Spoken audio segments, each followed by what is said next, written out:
Please help me welcome to the Amplify stage, Shari Scott.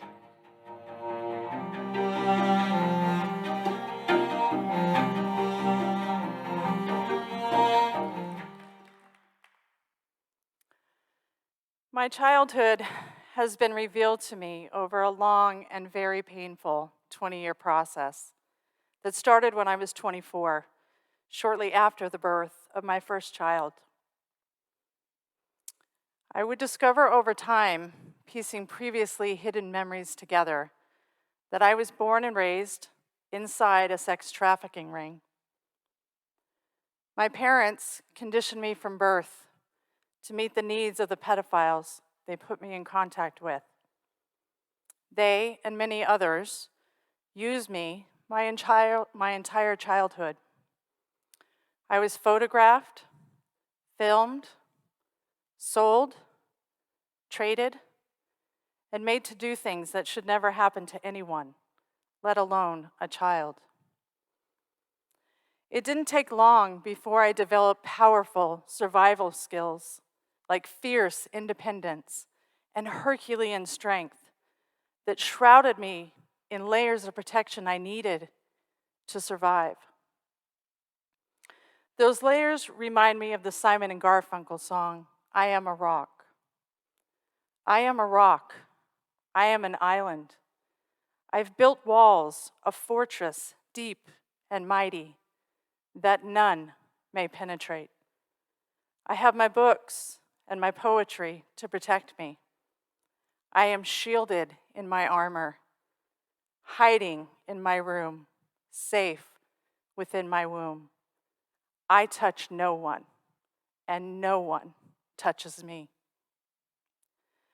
Needless to say, I was very well protected, but that came with a very high price. And as it turns out, those protective walls didn't actually protect me from the things they were meant to protect me from, pain and suffering. Instead, they caused me to completely separate and isolate myself from everyone around me. While the walls kept people out, I was trapped inside. I had created my own tomb, burying my own aliveness. I attempted to fix this through marriage, 3 of them, in fact. But marriage changed nothing for me because all I could see were my walls, my fortress. It never even occurred to me to get curious about what was on the other side of the wall.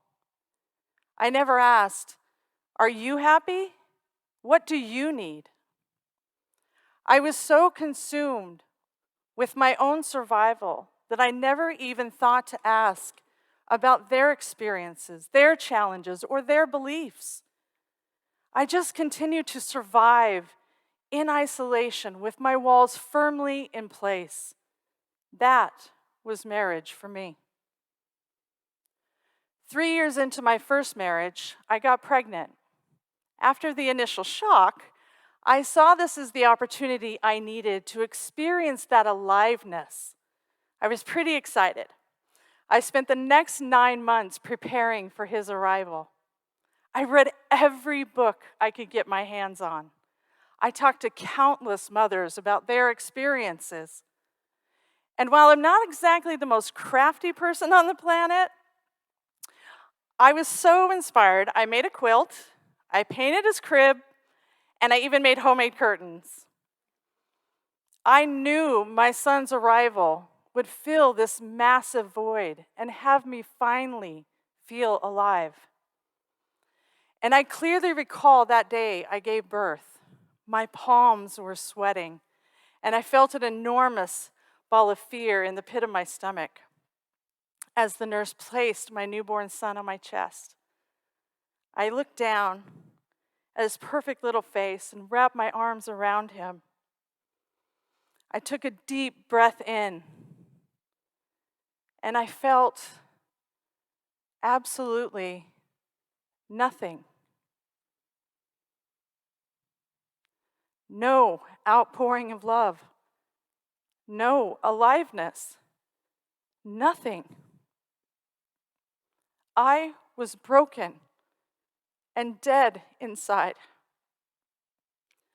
Motherhood had granted me the greatest opportunity to feel alive, and to fill up that empty void.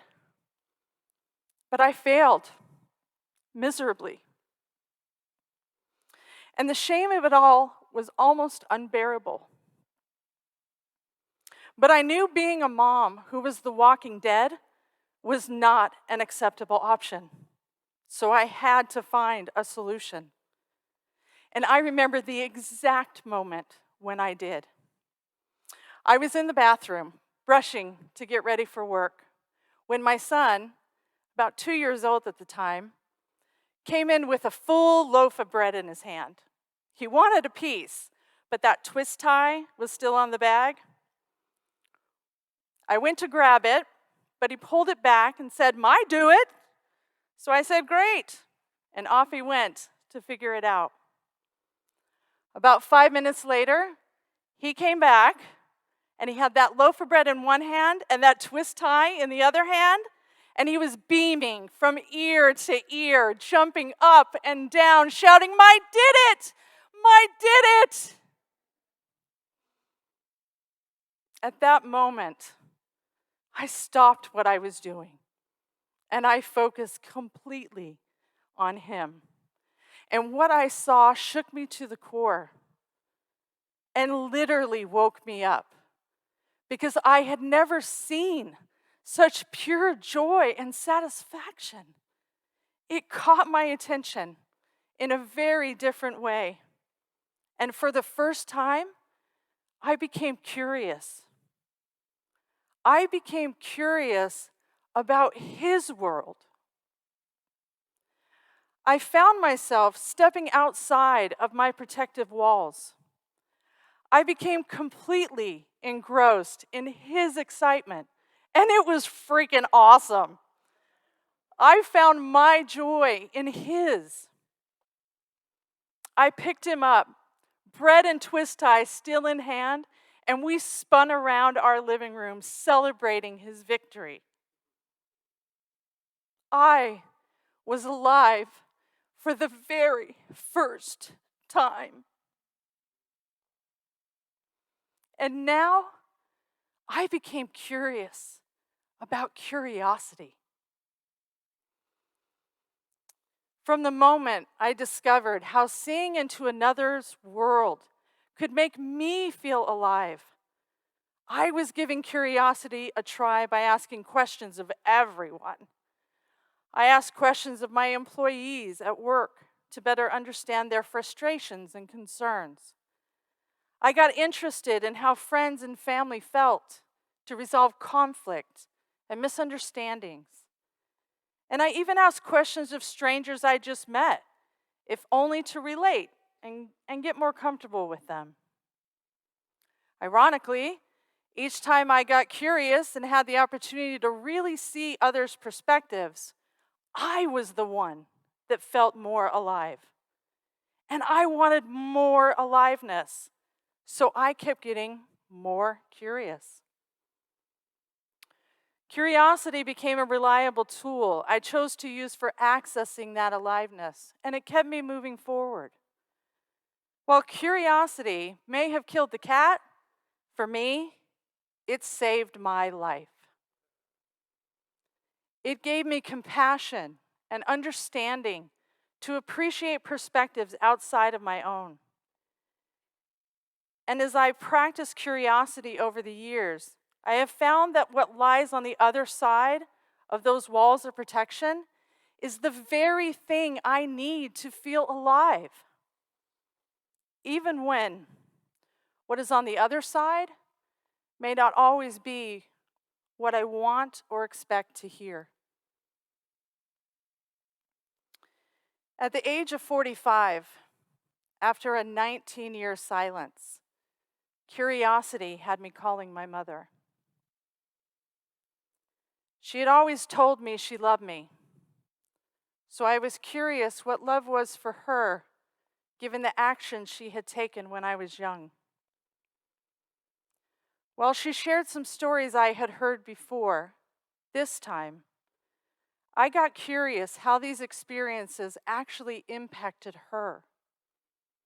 So I asked, and I listened. She began to share how painful her life was and the many traumatic childhood experiences she went through. Without condoning anything she did, I was able to hear and understand her fear, anger, hurt, and isolation. This allowed me to have compassion for her as I too could relate to those feelings. I hung up the phone, puffy-eyed and raw, but very much alive. It was a different kind of celebration of aliveness, but a celebration nonetheless. I believe that every human being deserves the experience of aliveness, and that includes you. And it cannot be found behind the walls of protection. My life experiences may seem a bit extreme compared to yours, but I assure you, we all hide behind our layers of protection to one degree or another. It's a natural response to pain. And I suspect at some point, we have all been hurt by someone. But to allow it to kill our aliveness, well, that's not acceptable. The cost is too high, and we all pay for it. So get curious. Notice the people who are important to you in your life. Or perhaps notice those you've never noticed before. The man on the street, or the woman at the local coffee shop. Are you curious about their fears, their hopes, their excitement? Step into their world by asking questions and discover your aliveness. This makes me wonder if curiosity could have made a difference for my parents or the others that hurt me. Would they have done what they did if they had gotten curious about me and found their own aliveness? Perhaps not. So what'll it be?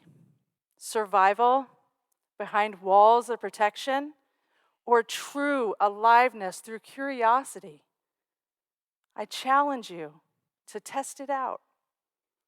Get curious about curiosity and experience the aliveness, your aliveness.